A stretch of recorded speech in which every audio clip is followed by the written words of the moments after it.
បាទសួស្តីដល់បងប្អូនផងដែរបាទនេះជាទស្សនវិជ្ជានៅលើកំពង់ភ្នំគិរីរម្យបងប្អូនថ្ងៃរៀបលិចបាទរៀបលិចអញ្ចឹងខ្ញុំគិតរូបភាពថ្ងៃតាំងពីរៀបលិចហើយឥឡូវនេះចាប់ផ្ដើម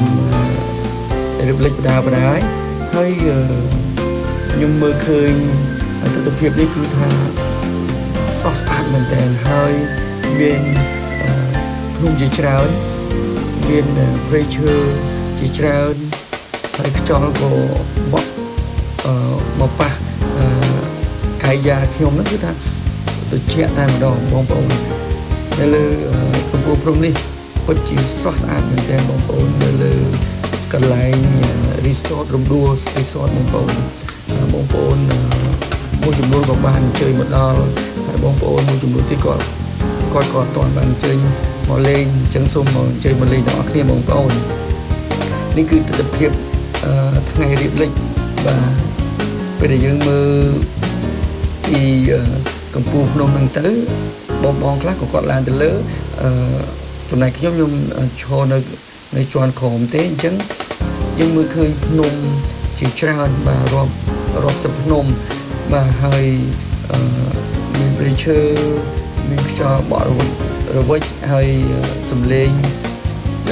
ដើមស្រល់បាទជាច្រើនក៏ពីរោះដែរបងប្អូនអញ្ចឹងនេះជាទស្សនវិជ្ជាពេលល្ងាចហើយមានបងប្អូនច្រើនក៏គាត់បានមកផលិតយករូបភាពនេះដែរហើយខ្ញុំបានគេនៅរំដួលរីសតហ្នឹងក៏ឆ្លៀតមកថតបាទទស្សនវិជ្ជាមើលថ្ងៃរៀបលិចអញ្ចឹងបងប្អូនបើមានឱកាសអាចអញ្ជើញមកលេងដើម្បីទស្សនាថ្ងៃរៀបលិចគឺថាស្រស់ស្អាតមែនទែនបងប្អូនមានន័យថាក្រហមចិនចៅហើយត្រជាក់ពងអធំហ្នឹងក៏ត្រជាក់ដែរបងប្អូនត្រជាក់ដែរបាទហើយខ្យល់អាកាសបរិសុទ្ធល្អមែនទែនបងប្អូនអញ្ចឹង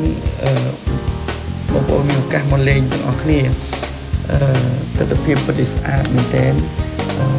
យើងអាចទស្សនាថ្ងៃរៀបលិចភ្នំជាច្រើនព្រៃផងដែរបងប្អូន